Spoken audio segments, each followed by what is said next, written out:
Seguro que moitos de vostedes viron algunha vez algúns dos seus murais, estas estampas de mulleres do noso rural en plena faena que ocupan fachadas enteiras. Unha serie que deu en chamarse Superaboas de Galicia. O seu autor, Joseba Muruzábal, viaxou ata a India nas últimas semanas para plasmar dun xeito semellante as mulleres da zona onde traballa a Fundación Vicente Ferrer. Madakasira é unha zona rural e empobrecida da India. As desigualdades sociais cebanse cun colectivo especialmente vulnerable, o das nais que quedan viúvas.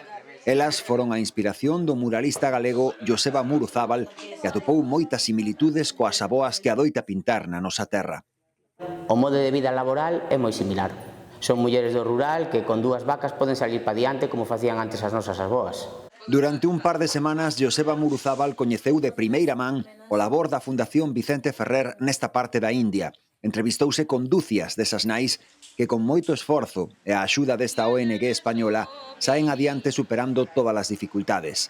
Antes de regresar, o artista homenaxeounas do xeito que mellor se lle dá, pintando. Atopeime cun mural moi similar aos que fago en Galicia, pero cunhas cores moi diferentes, porque en vez de pintar un mandilón, pintei un sari, e claro, os saris teñen un bombazo de cor. Estamos afeitos a ver as súas superaboas cando circulamos polas estradas de Galicia. Murais que reivindican o traballo, o esforzo e o sacrificio das que sacaron adiante as súas familias en tempos moito máis difíciles. Se cadra tamén esta nai que simboliza tantas mulleres da India, sexa tamén a primeira de moitas.